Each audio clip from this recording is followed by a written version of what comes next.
Hey guys, today I'm going to be bringing you my Chaos Control deck.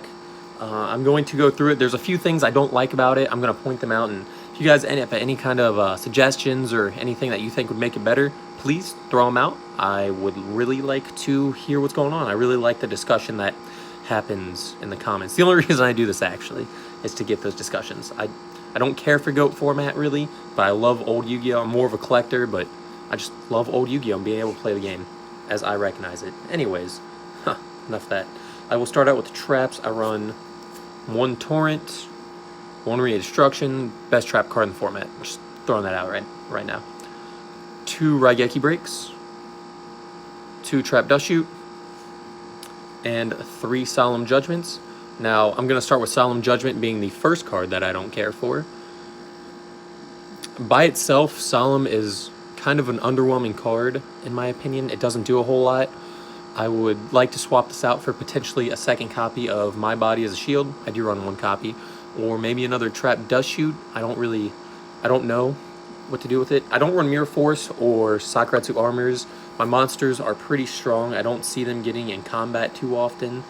As well as I think they're just overall, they're too slow for what I'm going for. They're not exactly what I'm looking for in traps. I want more preventative traps, not reactive traps.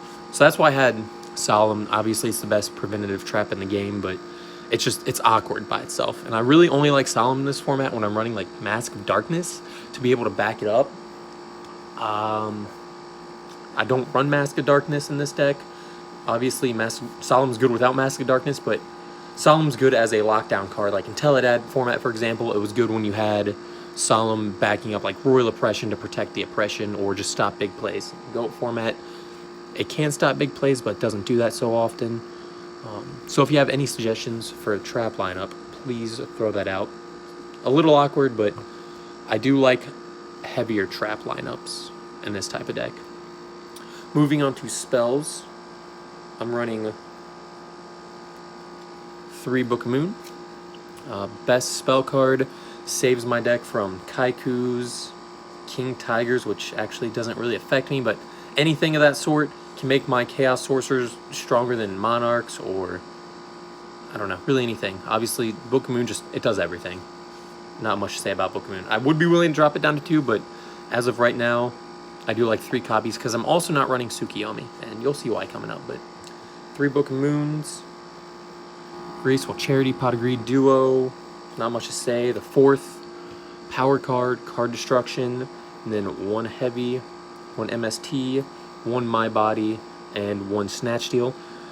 What I don't like about the spell lineups, for the most part, I really like it, but Snatch Steal is awkward. I don't really have anything I can do with the monster once I take it. It just kind of sits on the field. I don't have any tributes really except for Thunder Dragon, which is kind of a waste of Snatch Steal.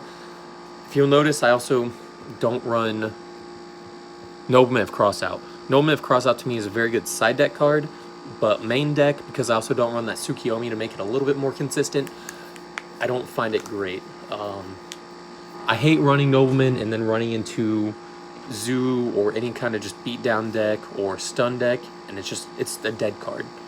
There's enough dead draws in this deck. It's hard enough for this deck to top deck without Nobleman just absolutely killing any potential of that happening. So I'm thinking of dropping Snatch Steal, maybe adding 2 copies of Upstart just to make my deck a little bit more consistent. Maybe drop a Snatch and a Book of Moon for 2 Upstart, but a lot of things to be played around with there. And then for monsters, I run the 3 Thunder Dragon. I think it's the best light monster in the entire format. Very abusable. Thunder Dragon plus Pot of Greed is huge advantage. Thunder Dragon plus Graceful Charity is huge advantage. Thunder Dragon making you duo-proof. Thunder Dragon plus Card Destruction is huge advantage. Raigeki Breaks, just really insane card. And just that instant light monster where light monsters are kind of hard to feel in the graveyard. Doesn't get much better. Triple Chaos Sorcerer. This could be 2, but the way I see Chaos Sorcerer is, especially when you're running like Thunder Dragons, maybe 1 to 2 copies if you're running like a Shining Angel Chaos deck, but the way I see Chaos Sorcerer is like, if you're going to run 3 Cyber Dragons in a deck, which arguably in GOAT format everyone would run 3 Cyber Dragons, really very few reasons not to, why wouldn't you run 3 Chaos Sorcerer? It's basically the same thing with a much better effect and slightly more difficult summoning condition, but not really. It could be more live than Cyber Dragon. It's just a better Cyber Dragon. I really don't see a reason not to run 3 of them in this deck when you're running triple Thunder Dragon. And I run the 1 Blackluster Soldier, and then to finish off, like, basically the discard stuff and chaos stuff, 2 Night Assailant, 1 Serpent, and 1 Sangin. For those monsters I just showed, I think those are absolutely essential in this type of deck. Besides maybe Chaos Sorcerer being bumped down to like 2 copies, that is the heart and soul of the deck. Now for the flips to go along with Night Assailant, I chose 2 Dekoichis as early game starters. This deck does have a tough time starting out early game. Once you get the engine going and get it flowing, it's nearly unstoppable, but early game, you got to have those early plays, which Dekoichi really leads into. Things like Dekoichi, Sangan, I don't run it, but Mystic Tomato, those kind of early game plays that just, they're able to produce actual field substance, I guess. Substance on the field. I don't know what else to say. And one of these, Magical Merchants. Don't really know how I feel about that yet. Could be anything. I don't know if it really adds much to the deck. I haven't drawn it enough in playtesting. I haven't used it enough in the past. I guess, hypothetically, it's kind of the same thing as Dekoichi, but I wish Skellingle were in this format. That would be insane. But I do run one of those. Could be 2. Again, just kind of preference, if you guys have any ideas for that. And then to finish out the monsters, I run 1 Faith. The reason I run only 1 Faith is obviously there are great spells such as the 4 power spells that I showed, or even Heavy Storm, MST, whatever. But unless I have those first turn, Faith becomes very terrible early game. And late game, it's not great because hopefully I'd already be in a good position. So Faith is only really good if you're first turn Graceful Charity, Pot of Greed duo, and then you're able to set Faith. Otherwise, I find Faith to be extremely underwhelming. Some decks I'd love to run 3 of, some decks really good at 2. In this deck, without any kind of scapegoats, metamorphosis, like other spells to add to it, I choose to run 1.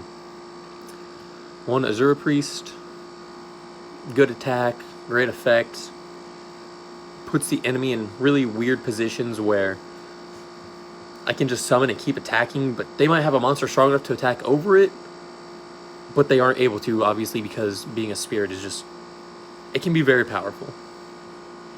And then 1 Breaker. Breaker I'm kind of iffy of, to be honest. I don't like losing that normal summon just to blow up a spell or trap when I could easily turn this into a Dust Tornado or basically any other card. Yeah, I don't, kind of iffy on the Breaker. It's very obviously it's very good if my opponent goes like summon DD Warrior Lady, set 1 back row. Breaker's probably the best card in the entire game. But how rarely stuff like that happens, I don't know. I'm not thrilled by Breaker. 1 Kaiku. Kaiku's one of my favorite cards. Obviously, it goes against the point of the deck a little bit, but being at 1800 attack and an incredible effect that can just blow a lot of decks out of the water, as well as just getting rid of Sinister Serpents, anything like Book of Life, Premature Burial, or Call the Haunted targets. Huge fan of Kaiku. It's one of my favorite cards. The reason I'm running Trap Dushoot has a lot to do with that, because Trap Dushoot being able to combat Tsukiyomi very well, I'd be very inclined to put this up to 2 copies and pushing Trap Dushoot up to 3 copies, just because I think Kaiku is just that good of a card. And then finally, the odd card to choose from, I chose King Tiger. He doesn't really fit in, but he's a very powerful turn 1 play that, if you're facing the right deck, just really shuts the opponent down, obviously.